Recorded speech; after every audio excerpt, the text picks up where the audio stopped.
Le chaos sur les routes n'a pas eu lieu, mais les transports en commun sont perturbés. Troisième grève tournante ce lundi à Bruxelles et dans les Deux-Brabants. François Genette nous dira ce qu'il en est ce midi. Des zonings bloqués, des piquets de grève. Les syndicats sont convaincus de l'utilité de leurs actions. Les patrons, eux, considèrent qu'elles vont coûter très cher. La dépouille de la reine Fabiola a quitté le château du Stuyvenberg pour rejoindre celui de Laken. Demain, Benoît Dutot, c'est au palais royal de Bruxelles qu'elle sera transférée. La cour d'assises de Liège en déplacement à Nandrin ce matin. C'est là que le corps d'Issane Jarfi avait été découvert en 2012.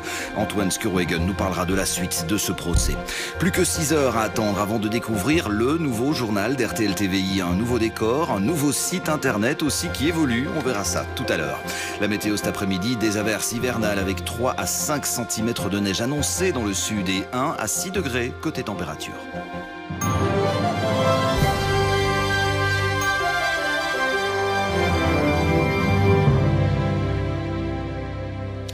Bonjour à tous et bienvenue donc pour la toute dernière fois dans ce décor du journal. Vous le savez, ce soir à 19h, RTL TVI vous proposera un tout nouveau journal. Nouveau décor, nouvelle couleur, une nouvelle façon aussi de vous présenter l'actualité tous les jours à 13 et 19h. Le site internet de la rédaction rtlinfo.be évolue également avec une nouvelle application pour les smartphones et les tablettes opérationnelles dès maintenant, et elle nous est présentée tout de suite par Sébastien Degrave et Catherine Watzevereux. Voici la nouvelle application RTL Info, disponible sur tablette et smartphone. L'outil a été simplifié pour un accès plus rapide à l'information.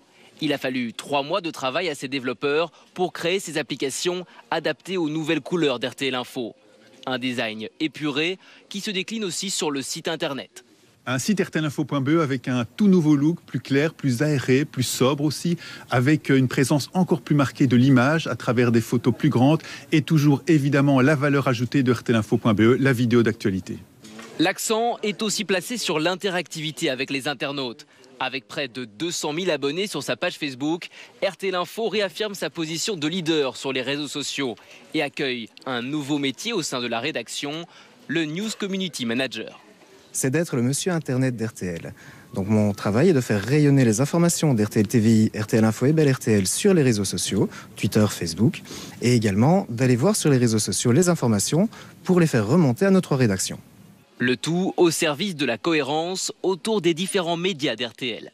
On a la chance d'être suivi par un public très nombreux sur tous les médias, tous les supports, radio, télévision, internet, mobile. Aujourd'hui, l'information RTL va rayonner sur tous ces supports sous une même bannière qui s'appelle RTL Info. Le nouveau site internet rtlinfo.be est accessible depuis quelques minutes sur le web. Les applications pour smartphones et tablettes sont téléchargeables dès maintenant. C'est la fin de ce journal, la fin aussi d'une époque puisque c'était donc le tout dernier rendez-vous d'information que nous vous proposions dans ce studio. Un studio dans lequel nous avons vibré, débattu, vécu tout simplement l'info à vos côtés et qui nous a accompagnés pendant plus de 7 ans. Ce soir, c'est une page importante qui se tournera. Vous pourrez découvrir notre nouveau journal, le RTL Info 19h, qui vous sera présenté par Hakima Darmouche. Très bel après-midi et à demain, 13h, dans notre nouveau décor. Au revoir. Retrouvez toute l'info en radio sur Bel RTL et en continu sur rtlinfo.be. Ce soir sur votre chaîne.